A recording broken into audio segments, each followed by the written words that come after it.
Bonjour et bienvenue sur notre chaîne ISN Info, la chaîne des nouvelles sources de l'information. Aujourd'hui, on va continuer sur notre série de vidéos basées sur les bases de Java, les bases de la programmation en Java. Et aujourd'hui, dans cette vidéo, on va parler des tableaux qui sont encore appelés les arrays en anglais. Donc, sans plus tarder, nous allons utiliser aujourd'hui Sublime Text pour pouvoir écrire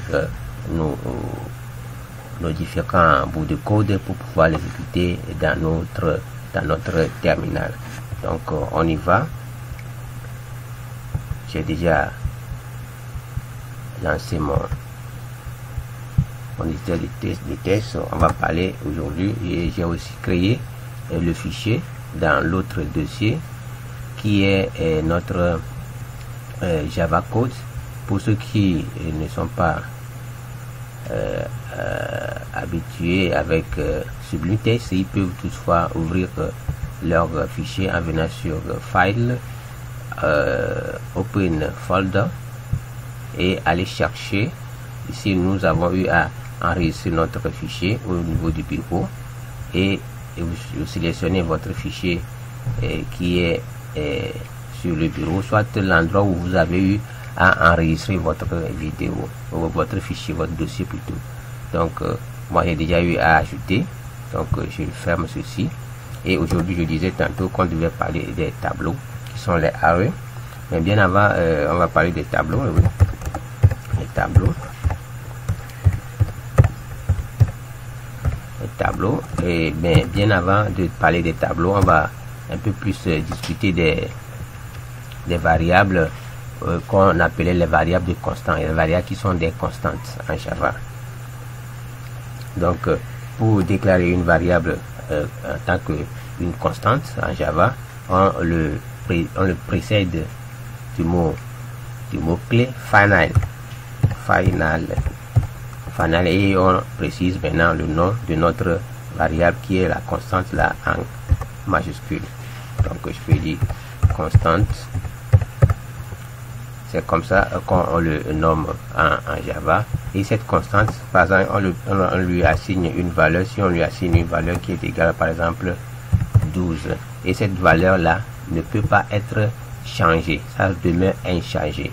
Comme on peut le voir dans notre bout de code, je vais le déclarer. Et on va toutefois l'utiliser. Et pour les tableaux, aussi, on va en parler. Donc sans plus tarder, on va écrire notre classe. Donc ça fait public class, public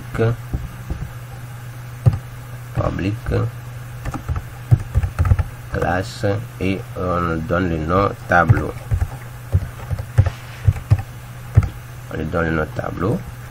On ouvre les accolades. On place la méthode main public void main, on ouvre la parenthèse string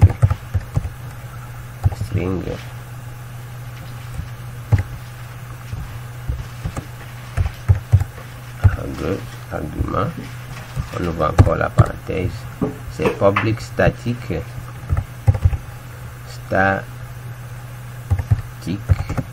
void main. Et ici on tape, ici on est obligé d'écrire tout. Je veux que ça soit un peu plus léger, c'est pourquoi j'ai voulu utiliser Sublime Text pour pouvoir exécuter nos trucs là. Bon, par exemple, on parlait des variables, par exemple en tant que constante. Donc ici, si je mets final, je dis final int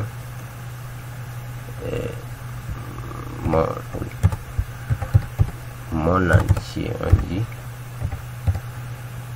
entier. Bon, je peux dire number,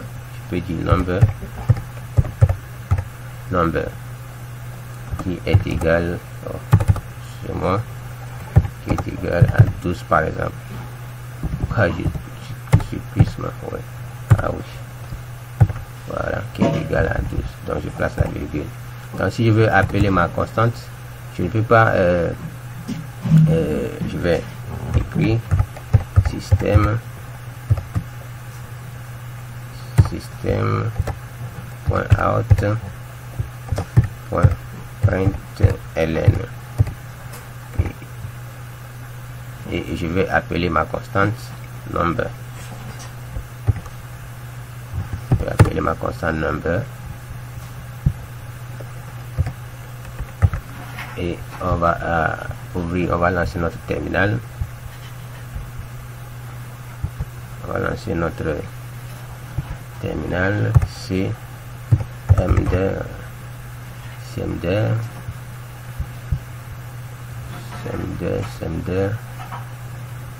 qui est où? Ok, mon cmd est là.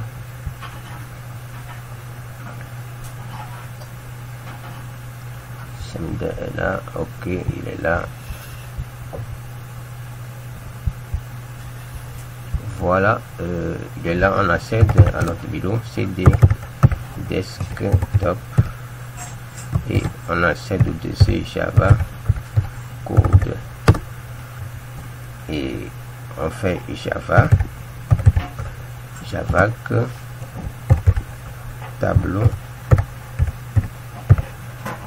point Java. Compile rapidement.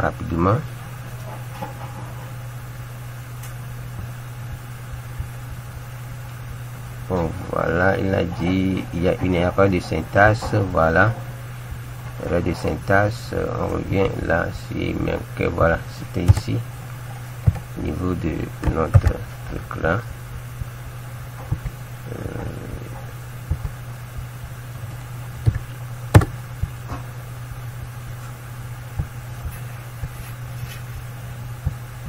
J'espère que tout le monde arrive à voir mieux.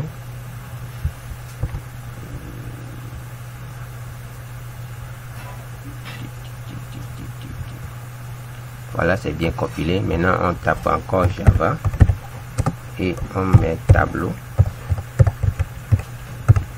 On met tableau et on y va. Voilà notre variable constante qui est appelée. Maintenant, si on veut changer, nous voulons, par exemple, si nous voulons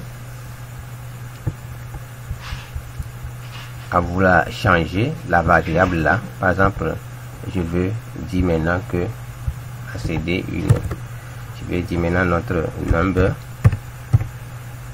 là est égal alors à 3,14 par exemple. Vous allez voir que quand je vais appeler notre number, normalement quand on réassigne une autre valeur à une variable, ça prend la nouvelle valeur, qu'on lui a assignée et l'ancienne valeur est déjà effacée en mémoire. Donc c'est la nouvelle valeur qu'il prend en compte. Donc quand on va lancer, vous allez voir que le compilateur va nous lancer que voilà, le number a été défini final, donc ne peut pas être échangé. Donc on relance.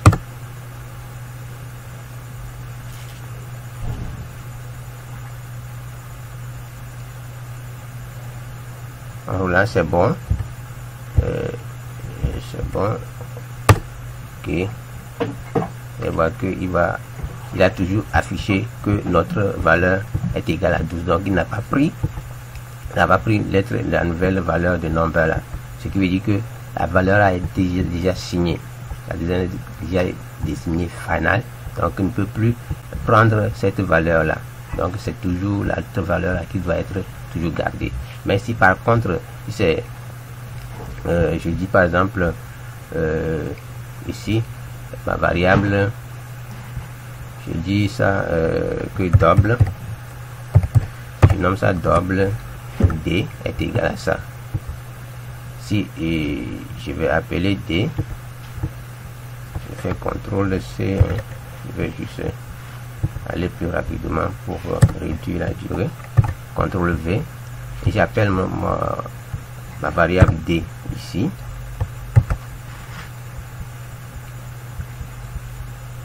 j'appelle ma variable là. Au lieu que le compilateur nous sort une erreur, bon, il nous a ramené toujours l'ancienne valeur, l'ancienne assignation qu'on lui a donnée à notre variable. Donc, ce qui veut dire que la variable était restée inchangée. Donc, on relance encore une fois.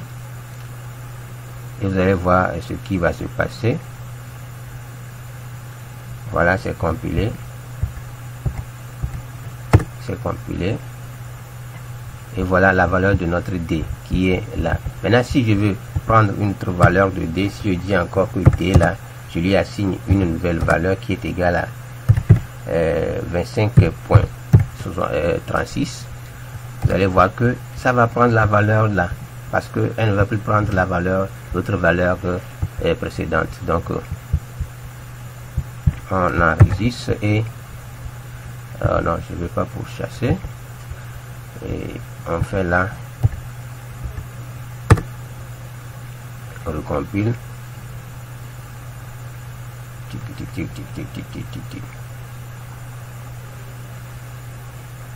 Voilà. Et on fait tableau encore Java. Et voilà. Vous avez vu qu'il a ramené la deuxième valeur, la nouvelle valeur qu'on lui a assignée. Donc, ce qui veut dire que dès que vous déclarez une variable, et en tant que une variable finale, ce qui veut dire que la valeur ne peut plus être changée. Et surtout, on l'utilise en cas d'une variable qu'on voit que c'est une variable qui va devenir toujours inchangée, c'est-à-dire c'est une constante dans votre application. Donc, vous pouvez toutefois la déclarer et l'utiliser tout au long de votre application. Ce qui est encore mieux, c'est de pouvoir l'associer avec le mot statique. Avec le mot statique, vous allez voir que votre variable est un peu lisible, est un peu visible partout dans le code. Partout où vous passez, la variable va être visible. Comme on a déjà vu, les variables statiques. Les variables statiques sont toujours accessibles tout au long de la classe et encore dans d'autres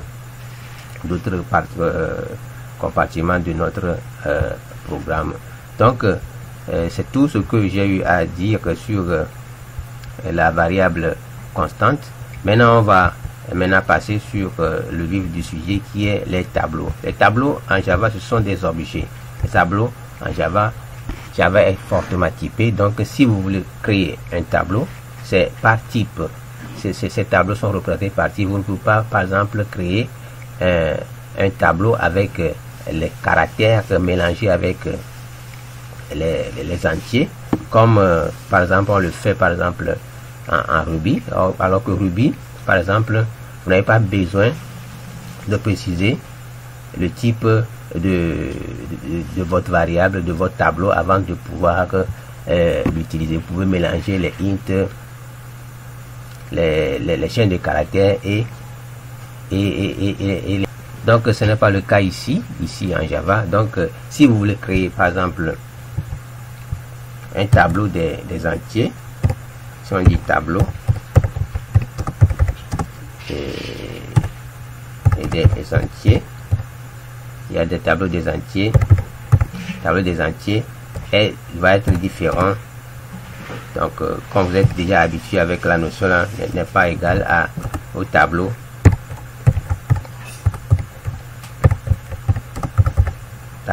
des chaînes de caractères, par exemple. Bon, les tableaux des chaînes de caractères qui est représenté par string. Donc, ce n'est pas la même chose, c'est différent. Donc, maintenant, pour pouvoir déclarer d'abord un tableau en Java, on utilise le type. On utilise le type d'abord. On tape le type suivi du nom de la variable, du nom de notre tableau, c'est-à-dire la variable qui représente ici un objet. Donc, suivi du nom, par exemple, nom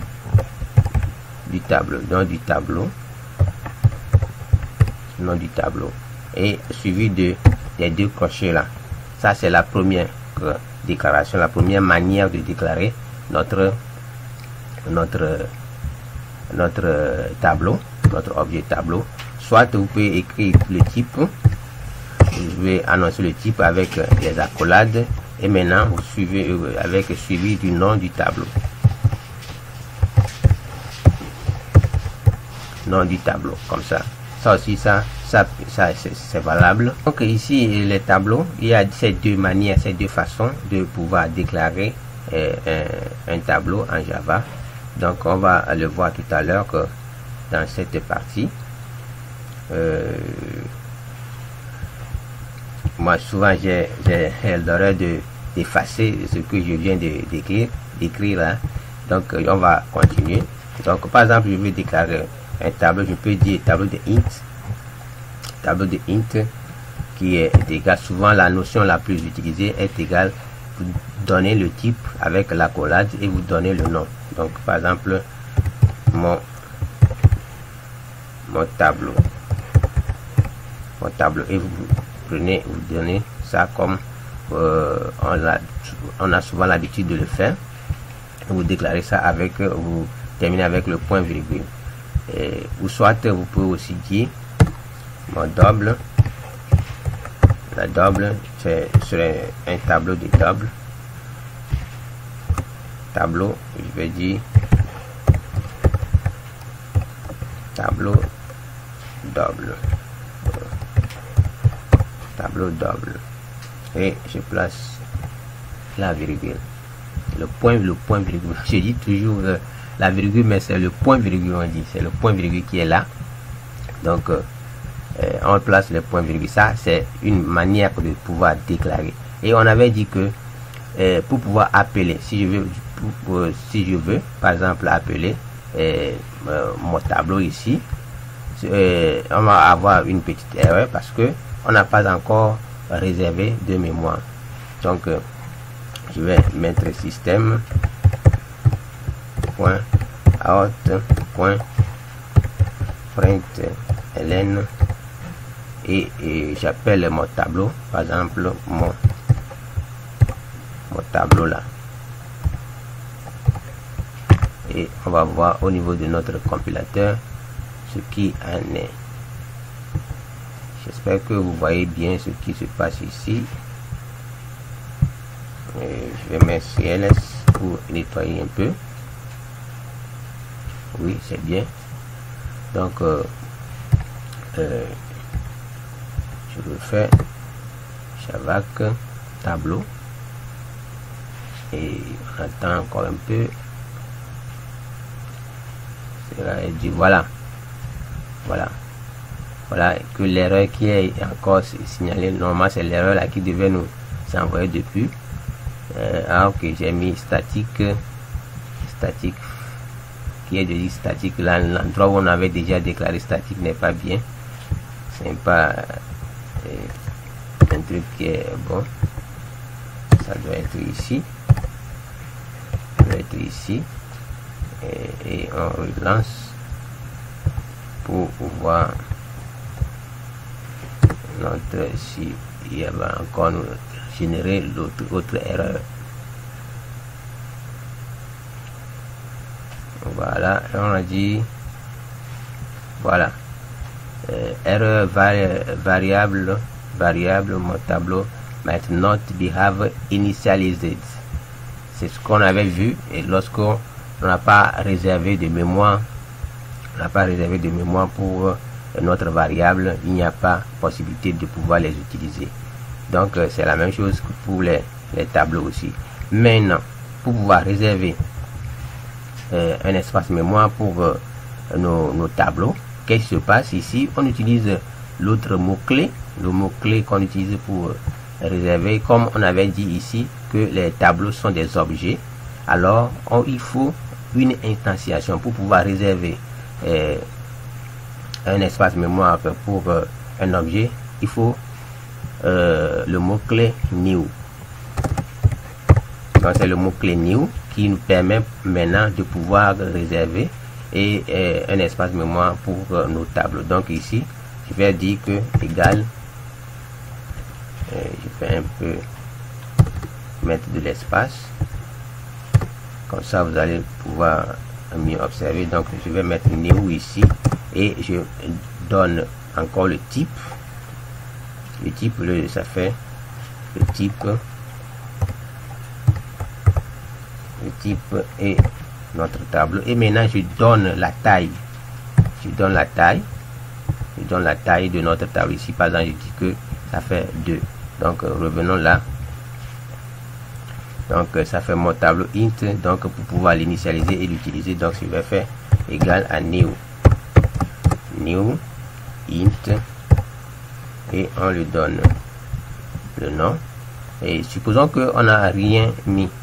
Oui, je disais tantôt que nous allons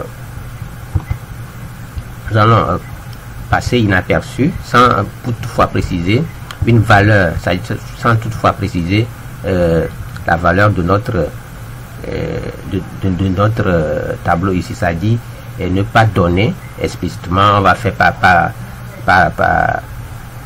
mégarde, on va laisser vide notre taille, la taille de notre tableau, et on va lancer l'application. Ça va nous demander une erreur parce que pourquoi on avait dit dans nos vidéos précédentes que pour pouvoir utiliser une variable, il faut d'abord l'assigner une valeur, c'est-à-dire l'initialiser. Ici, l'initialisation n'est pas encore terminée. L'initialisation se fait, bien sûr qu'on est en train d'indiquer l'occupation de mémoire, mais on n'a pas encore indiqué la taille, c'est-à-dire l'espace, c'est-à-dire oui, la taille que cet espace-là doit normalement occuper. Donc, quand nous allons appeler notre tableau ici, nous allons avoir une erreur de compilation parce que il n'y a pas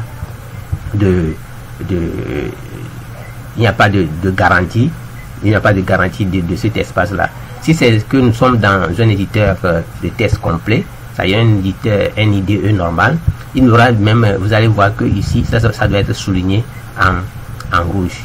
Si c'est que nous étions aussi sur VS Code, parce que VS Code devient ces derniers temps trop lent, c'est pourquoi j'ai voulu utiliser Sublime Text. Si vous êtes développeur Java, c'est que vous êtes obligé de taper les codes. Et si vous aimez écrire ce que vous écrivez, vous comprenez, c'est ça qui fait la force de Java. Donc Java, ça il ne blague pas, comme il est fortement typé, c'est ça qui fait sa force. Donc ici on va lancer notre terminal. C'est Java tableau. Vous allez voir que je l'ai déjà fait plusieurs fois. Il est déjà lancé. On va attendre encore un peu. Et voilà, il nous a déjà souligné. Si c'était que, comme je le disais, si c'était dans un éditeur de code normal, c'est-à-dire un IDE, par exemple Eclipse, NetBeans et IntelliJ, vous aurez déjà à voir dans votre éditeur qu'il y a soulignement de cette partie-là en rouge. Donc, ce qui veut dire que pour pouvoir utiliser notre variable, nous devons préciser la taille. C'est très important. La précision de la taille est très importante. Donc, nous devons toujours préciser la taille. Donc, on précise ici, on donne pas dans le 5. Donc, dès que nous allons maintenant mettre le 5 et nous appelons notre objet tableau ici, nous aurons maintenant le renvoi de l'occupation de cet espace là qui va être commencé par int, comme parce que ici nous avons déclaré un int. Donc les tableau de int, donc ça va commencer par int et c'est machin. Donc on va lancer ça. Je vais faire clair ici, je fais par clair. Qu'est-ce qu'il dit? Il refuse. Je vais déclarer là. Erreur quoi. CLS aussi va. Ok, il a pris le CLS. Ok, CLS c'est bon. Maintenant c'est mieux. Maintenant on va recompiler notre code Java. On va voir que vous allez voir que la compilation va se faire automatiquement sans problème. Il n'y aura pas de souci. Donc excusez-moi si j'ai réduit la taille de ma fenêtre comme ça, c'est pour pouvoir avoir le rendu. Toutefois les diviser en deux et on voit notre soit ici. Je vais mieux disposer puis je viens m'écarter à partir de là, LibreOffice. Voilà.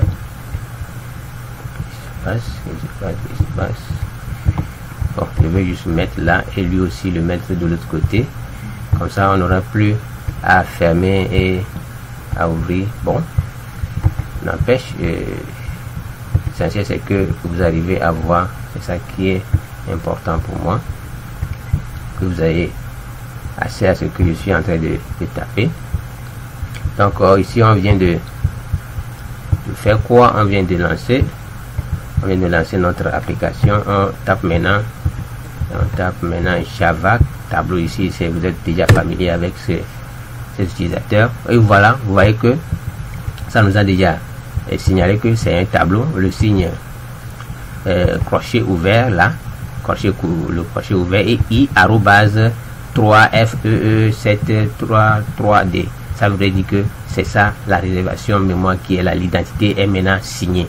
Donc maintenant on peut toutefois aussi déclarer les entiers et les doubles en tant que tableau. Donc pour le faire, ça fait double, c'est juste de préciser double. Vous pouvez mettre ça, et je vais dire que quel nom je vais encore donner ici, les doubles. Je vais les doubles, tableau de double, les doubles. Je mets S égale à new double. J'avais dit ici que il faut préciser la taille. La taille est très importante. Maintenant on passe la valeur 3. Donc on peut aussi la valeur 3, et maintenant on va aussi lui l'appeler système.out.println, et on ferme et on appelle notre les doubles. Les doubles, on termine avec point virgule. Faites toujours attention et soyez toujours concentré quand vous voulez taper des codes en Java. C'est très doux quand vous connaissez le code pour pouvoir arriver. C'est très doux. Donc les points virgules là, il ne faut pas les oublier. Il faut pas les oublier, sinon vous avez toujours des erreurs de compilation. Donc on revient sur notre terminal, on relance. On va voir que nous avons encore une nouvelle réservation de mémoire qui est voilà, tableau land. J'ai une erreur quelque part, erreur have not found the main tableau name. Oui, mon tableau ici, tableau lui il est là, le double tableau. Qu'est-ce que j'ai mis de l'autre côté là? Oui, tableau. Je vais faire la même chose. Je ne vois pas la classe. Are not found loading class. Where is now loading class? Ok. Et ok, statique void console machin. Donc on enregistre. Non, on ne veut pas poursuivre, on ne veut pas acheter. Donc on relance notre code, notre compilation.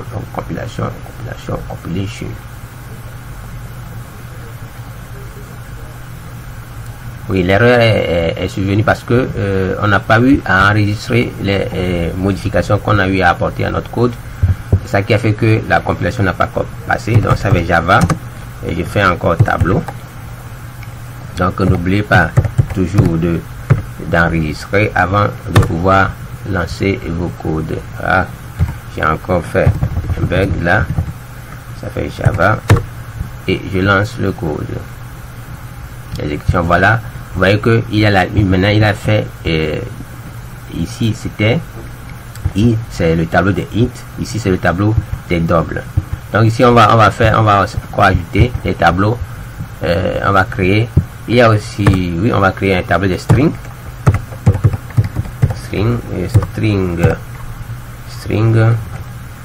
et je vous la collade ici. La deuxième manière de nommer, bien de déclarer et d'initialiser un tableau ou bien un array en Java, c'est de pouvoir la déclarer explicitement, c'est-à-dire vous-même vous donnez les valeurs, vous donnez les enrichissements. Donc c'est ça qu'on appelle, on avait vu dans l'autre, la déclaration des variables, qu'on peut toutefois au niveau du transtypage, que on peut toutefois préciser la sortie de notre transtypage, la sortie de notre conversion. La variable qu'on veut toutefois convertir dans un autre type de variable, nous devons le préciser. Là, on parle de conversion explicite. Donc, c'est la même chose ici. Donc, je peux dire les noms, et je lui donne comme nom, comme new. Il est toujours là. Donc, new. Donc, je lui donne non, je ne passe pas new, mais je lui donne explicitement, excusez-moi, le nom. Ça fait le je donne par exemple Dago. Je lui donne le nom de Dago, et je mets aussi le nom de Eric. Je mets le nom de Eric, je mets le nom de Toto. Je mets le nom de Tata. Voilà, nous venons de faire quoi? Nous venons de déclarer une variable, nous venons de créer plutôt un tableau. Nous venons de créer un tableau, c'est aussi une variable, parce que on peut toutefois changer les noms là, on peut toutefois les changer. Donc nous venons de déclarer un tableau par explicitation, c'est-à-dire explicitement.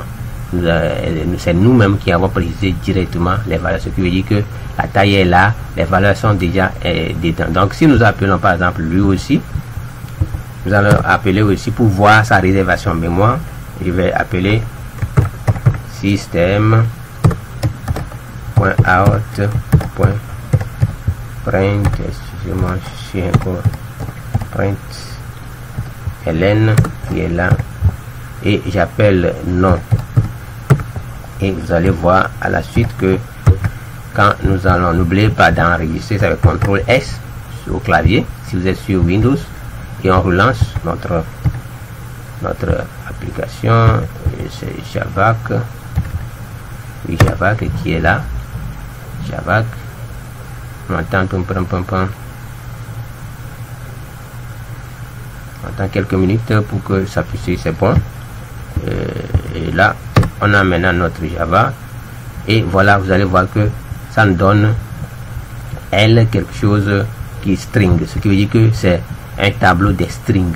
Donc c'est ça la réservation de mémoire. Donc c'est pourquoi on dit que Java est fortement typé. Chaque réservation concerne, c'est-à-dire chaque identité concerne un type de données, un type de données, c'est-à-dire qui n'est autre chose que ça. Par exemple, si c'est en Python, pas Python, par exemple en Ruby, ceux qui aiment bien faire les programmations en Ruby, vous pouvez toutefois regrouper les doubles, les int, les strings. Lui, ça ne pose pas de problème et le code va passer normalement. Mais en Java, pas de ces mélanges-là.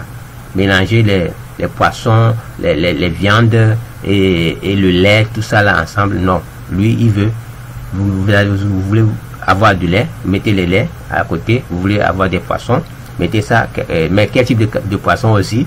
Si c'est les saumons, vous les mettez quelque part. Si c'est les salmons, vous mettez aussi quelque part. Si c'est les viandes de bœuf, vous mettez quelque part. Viande de chèvre, vous mettez aussi viande de chèvre quelque part. Donc c'est comme ça que Java fonctionne. Donc maintenant on va voir comment est-ce qu'on peut toutefois ajouter un élément à notre tableau. Par exemple, on va prendre mon tableau. J'avais dit au début que pour les tableaux, le nombre des éléments, les éléments là, par exemple, on va prendre les strings là pour aller encore plus rapidement. Les strings là, ça là, c'est pour pouvoir avoir accès à cet élément et l'afficher au rendu. Son indice est égal à 0. C'est-à-dire que ça fait le nombre total, la taille totale là. C'est ça qu'on appelle en Java la taille, c'est length. C'est ça qu'on va souvent voir ce mot-clé là pour pouvoir appeler la taille de nos variables, surtout les strings et les tableaux. Donc ici, ça fait 0. Son index, ça fait 0.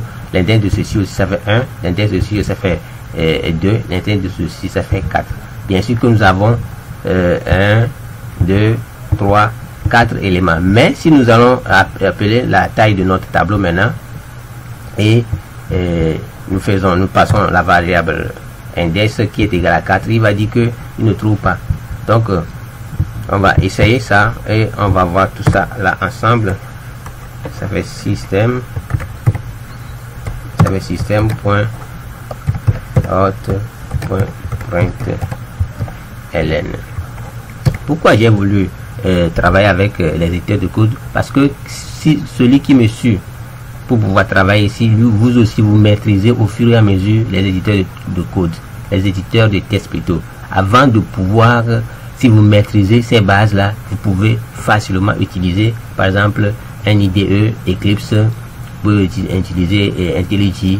Lui-même il vous ajoute par exemple les points virgules, les consoles là. Même il y a un autre raccourci qui permet d'écrire tout ça là en même temps à un seul type de table, un petit cercle de table, vous pouvez avoir tout ça là. Mais c'est pas bien de tout voir, on ne peut pas apprendre ça comme ça. Donc commencez par la base et maîtrisez et habituez-vous à taper du code.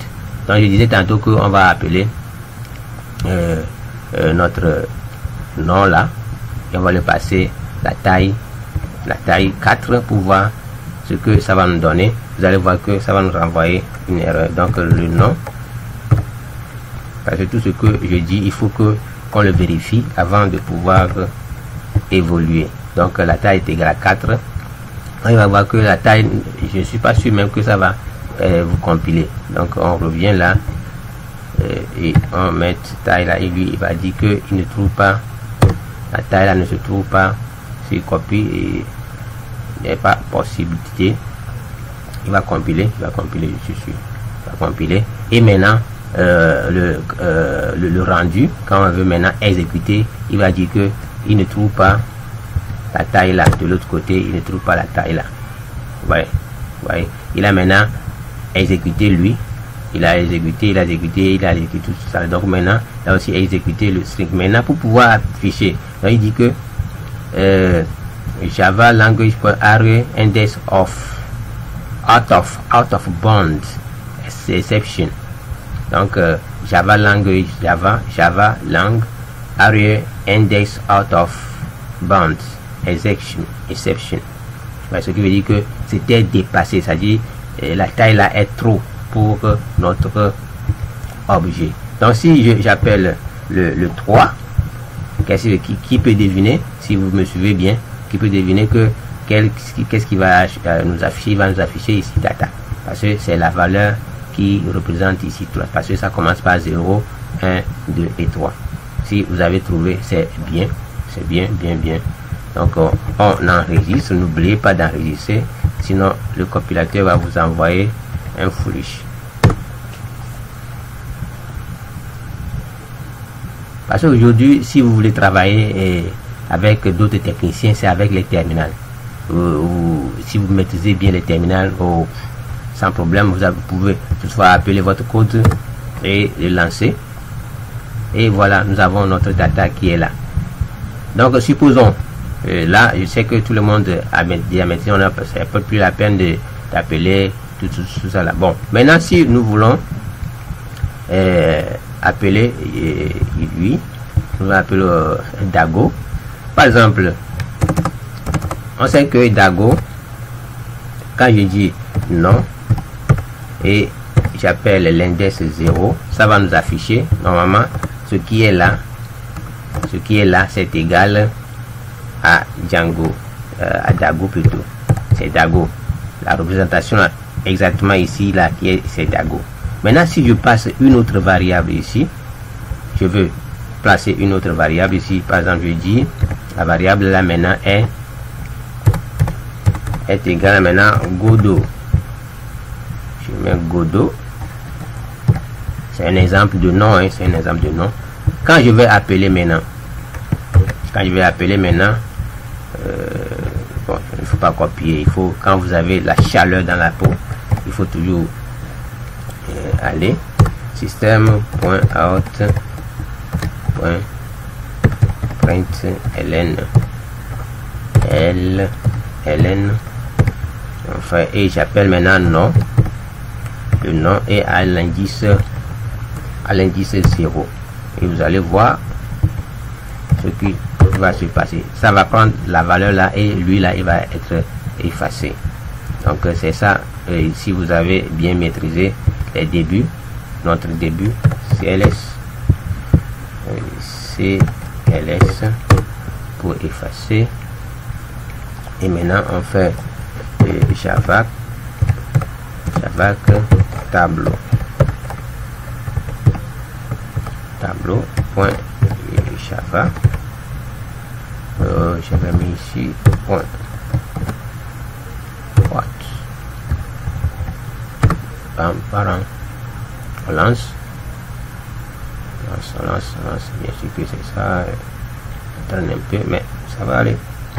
Voilà, et maintenant on fait Java et tableau. Ne vous inquiétez pas si mettez des trucs dans vos doigts pour pouvoir taper. Moi j'adore ça. Donc c'est ça que je vous disais, ça va être maintenant Godot. Donc ça remplace l'autre valeur. Maintenant on va apprendre maintenant à ajouter les valeurs dans notre int. Supposons que mon tableau, j'ai déjà écrit quelque chose même ici. On veut ajouter la valeur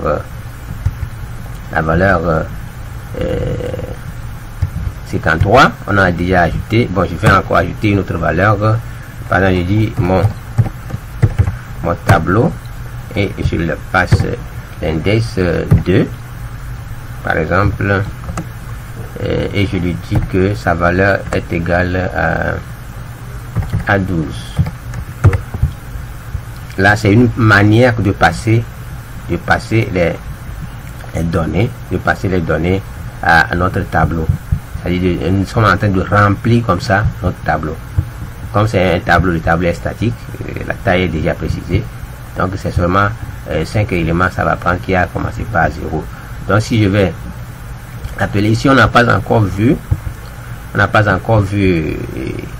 les boucles, mais est-ce que j'introduis ça maintenant, ça va pas gêner certains d'autres, mais je vais juste l'introduire pour que vous puissiez savoir comment parcourir les tableaux par l'intermédiaire d'un simple boucle.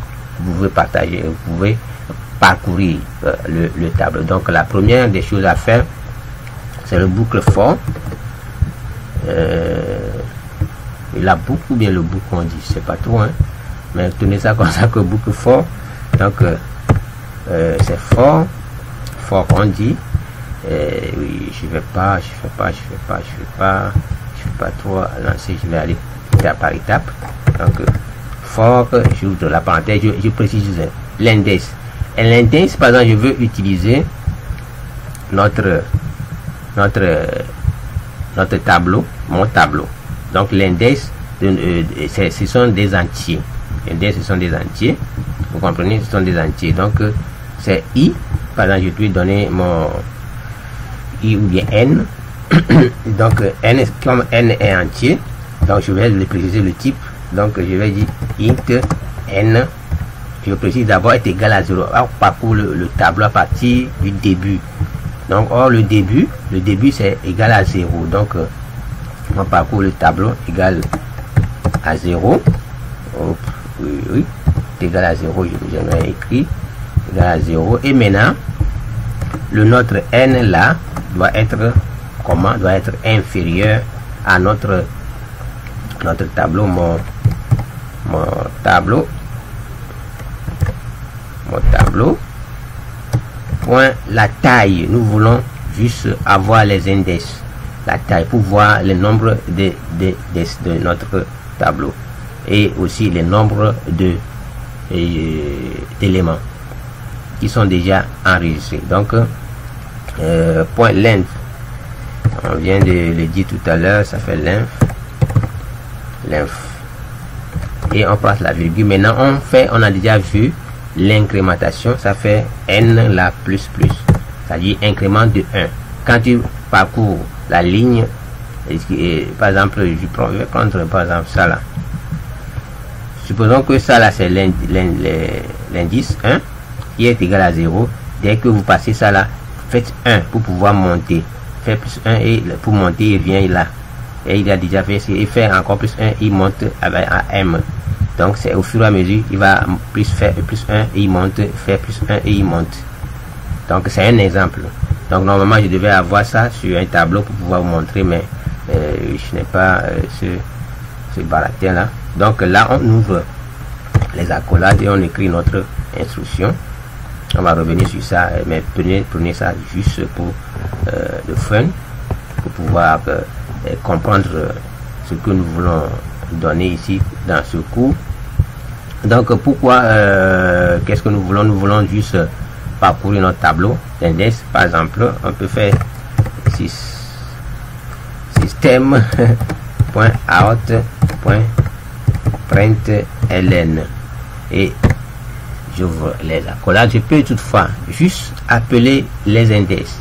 Donc faites beaucoup attention. Je vais n là, ça fait quoi? C'est parcours, ça parcours. J'ai juste appelé les index. Vous allez voir que lui, qu'est-ce qu'il va nous afficher? Il va nous afficher seulement les index 0, 1, 2, 3.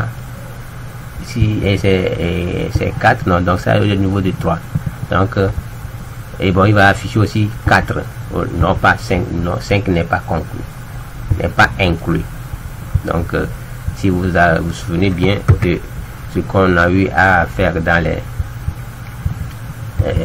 opérateurs, donc on fait encore la même chose. Oh, c'est bien, comme ça.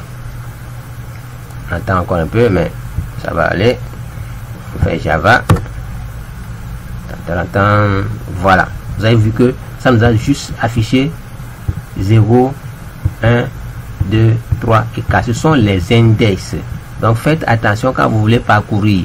Maintenant, qu'est-ce que nous voulons parcourir? Nous voulons parcourir le tableau. Quel est le nom de notre tableau? C'est mon tableau. Le nom, mon tableau. Non tableau. C'est ce que j'ai dit que mon tableau. J'ai dit non tableau.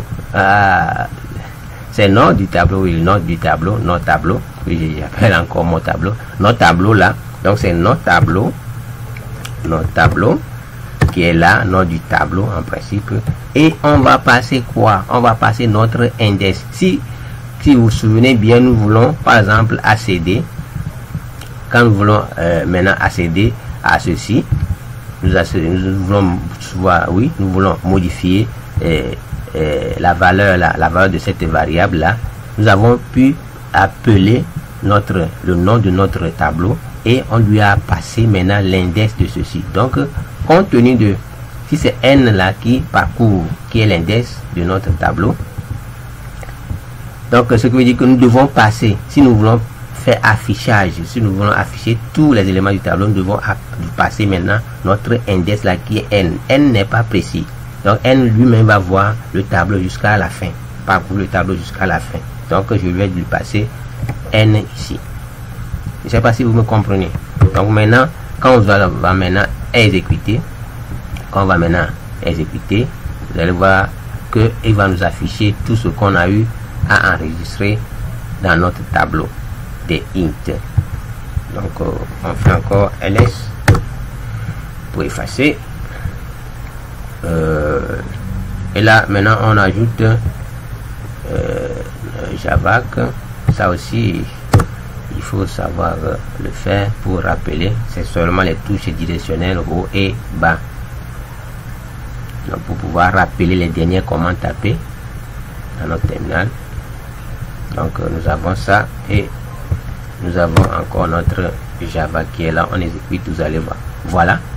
Il va falloir que je partage ça pour que vous puissiez voir. Donc la première valeur était 53. La deuxième, ça fait 0. parce que ça fait nul, parce que il n'y a pas, on avait dit que les int, leur valeur par défaut est égale à 0. Les strings, leur valeur en Java, leur valeur par défaut est nulle. Et les doubles, c'est 0 aussi, mais 0.0.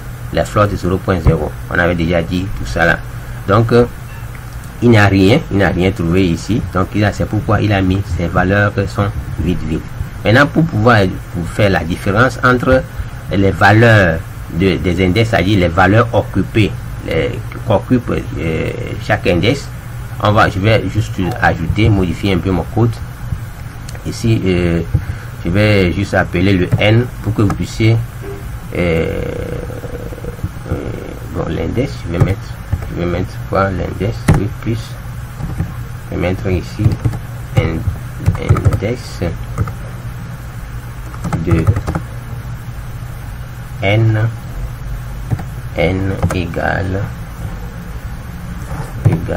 n égale à n égale n, donc je vais encore faire plus, je fais ça et bon, l'index de ça, bon, c'est pas bon français, mais je peux dire l'index de n égale index de n égale à ça, a pour valeur, je vais dire ici a pour valeur, pour que vous puissiez comprendre ce que je suis en train de dire, a pour valeur, a pour valeur de point ceci. Donc je vais le mettre ici, aussi notre plus. Si c'est que nous étions sur un éditeur de code IDE, vous allez voir qu'il y aura déjà des soulignements qui sont là. Donc maintenant, il faut que vous ayez tout ça là à la main, ces outils là à la main pour pouvoir évoluer rapidement. J'espère qu'il n'y a pas d'erreur de frappe. Valeur, j'ai dit voilà. Donc valeur, a pour valeur, et ainsi de suite. Ça va afficher au fur et à mesure. Donc on relance notre terminal qui est juste là. Je vais encore faire CLS. On fait CLS, Javac, on compile, on attend un peu,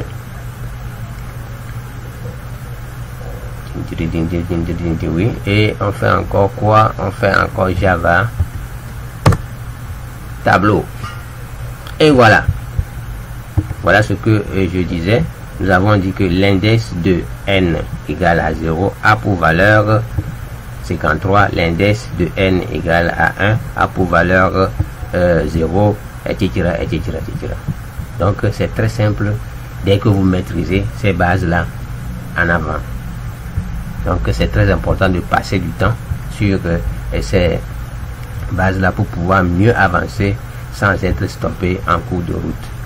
Donc voilà ce que je peux, mais ces boucles for là, le boucle for là, on va toutefois revenir dessus dans les prochaines vidéos.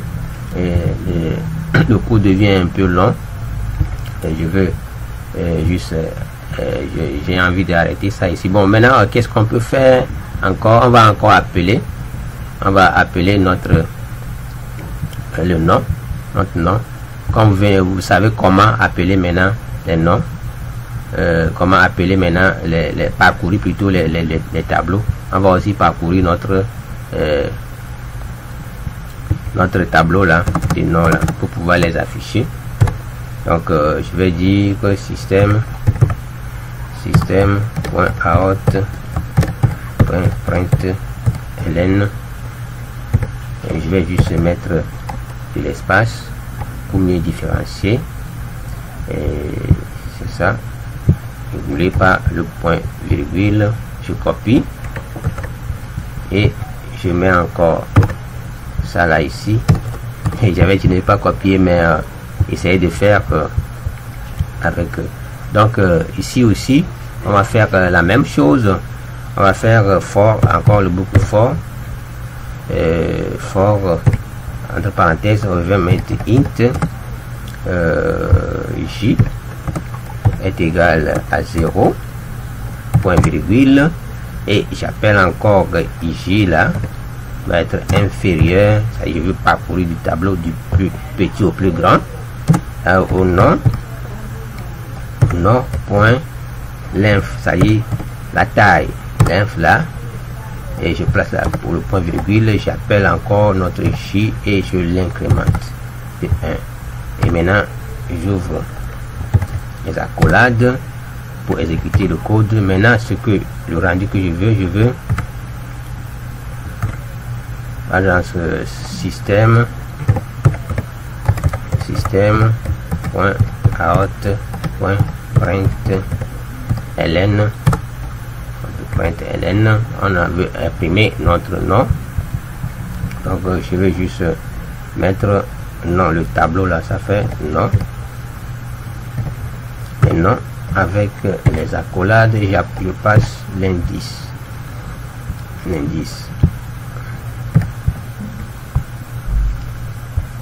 Donc c'est ça.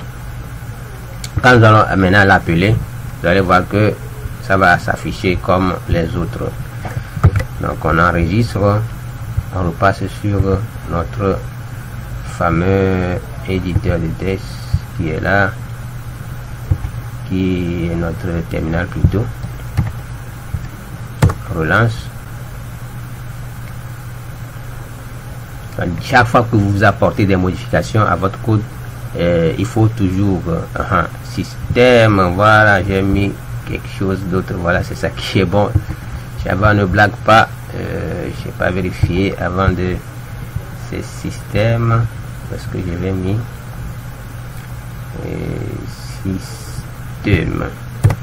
système, voilà. Java ne blague pas, ça qui m'intéresse chez lui. Comme ça, vous ne pouvez pas écrire un tas de codes et c'est à l'exécution que vous allez voir qu'il y a plein d'erreurs. Les erreurs se font voir découvrir au fur et à mesure que vous avancez, et là ça vous permet de réécrire, de revenir encore en arrière sur beaucoup de choses, quoi. C'est ce que j'aimerais dire. Donc là, ça vient d'être fait. Maintenant on fait Java qui est parti, maintenant Java tableau, et voilà, c'est mieux maintenant visible. Voilà, nous avons notre Godot, nous avons Eric, nous avons Toto, nous avons Tata. Donc c'est une manière. Vous pouvez maintenant appliquer le même style qu'on a fait ici. Vous allez voir que nous avons notre index et le nom. Donc soit ici vous voulez passer le nom ici, c'est ça, et on peut toutefois le dire, on peut toutefois le faire ensemble, juste c'est de passer notre J ici, notre J plus notre nom. Donc on va le séparer par un petit espace, et plus là, et ici qu'est-ce qu'on va mettre, qu'est-ce qu'on peut mettre, 1 égal, ou bien 1 égal, et bien ça va nous afficher 0 égal le nom là, le 1 égal à ce nom là, égal à ça, nous permet d'afficher index par index chaque élément. Donc je fais CLS pour pouvoir effacer tout ça là et revenir en haut. Voilà, et maintenant on fait encore touche directionnelle haut, on compile, j'enlève le curseur de la souris, attends un peu, et maintenant on revient encore sur Java, et donc voilà, vous voyez que c'est maintenant un peu plus joli. Donc ça vous permet de préciser un peu, mais c'est pas ça qui est très important. Mais l'important c'est de savoir l'utiliser quand on veut l'utiliser. Donc cette vidéo prend un peu de temps. J'aimerais vous remercier tous et tous ceux qui suivent ma chaîne. Il y a des moments où on peut faire de bonnes choses, il y a des moments où on peut toutefois faire de mauvaises choses. Ça dépend des aspirations que vous avez dans le temps, dans le time, dans le moment que vous étiez. Donc aujourd'hui je suis un peu énergique, c'est pourquoi ces choses sont allées un peu plus rapidement. Mais permettez-moi, si j'ai fait certaines erreurs, c'est possible en faisant des erreurs que vous pouvez avancer. Et sinon la programmation, personne ne peut pas dire qu'il a totalement tout en tête. C'est au moment de reprendre les codes là que vous allez encore souvenir que ça je suis encore j'ai fait ceci, ça fait longtemps, donc j'ai un peu oublié, mais ça fait encore ceci. Donc c'est comme ça que je faisais avant. Ça fait encore bonne chose. Donc pratiquer au fur et à mesure et continuer toujours à pratiquer ça, car l'exercice fait le maître. Vous voulez devenir un maître, il faut faire beaucoup d'exercices. Il faut faire des exercices. Comme Cristiano Ronaldo, CR7. Ok. Donc sur ce, je vous dis merci et n'oubliez pas de vous abonner à ma chaîne, de suivre les vidéos jusqu'à la fin, parce qu'il y a des moments où les choses se révèlent d'eux-mêmes et vous allez toujours dire de merveilleuses choses. Donc sur ce, je vous dis à bientôt, à la prochaine vidéo. Prochainement, qu'est-ce qu'on va voir? Prochainement, on va voir ici. Normalement, avant de tomber sur, parce que je me précipitais, je me préparais à lancer les vidéos sur les conditions, les boucles for, les boucles while. Mais comme nous sommes dans les tableaux, pour pouvoir les parcourir facilement, c'est les boucles for ou bien les boucles while ou bien du while qui sont importants. Donc bien avant ça, on va parler des tableaux doubles, les tableaux qui sont à double dimension, bien à dimension multiple. Donc on va voir ça, et dès qu'on finit ça, on va revenir un tout petit peu sur la programmation pour pouvoir interchanger avec votre ordinateur tout ce que vous allez rentrer au clavier. Vous pouvez toutefois le voir. L'ordinateur va vous reposer la question, et si ce que vous tapez au clavier n'est pas bon, il va vous renvoyer en arrière pour vous dire que ce que vous avez tapé n'est pas bon. Donc de revérifier votre code, de prendre une bonne décision, bien d'entrer le bon caractère pour pouvoir avancer. Donc après ça, dès qu'on va finir ça, on va retomber sur les expressions, c'est encore les opérateurs conditionnels, les boucles while, et comme ça vous serez plus familier et à utiliser tous ces parenthèses de boucles for et mieux comprendre. Et c'est pas seulement for là qui existe, il y a aussi l'autre for each, c'est-à-dire pour chaque élément, pour pouvoir réduire tout ce qu'on a eu à faire là. Il y a aussi l'autre manière de faire qui est pour for each. Donc même si je vous dis ça, ceux qui viennent de prendre l'envol, ils vont se perdre. Donc tenez ça comme ça et suivez, on va voir tout ça là à la suite. Donc sur ce, je vous dis ciao.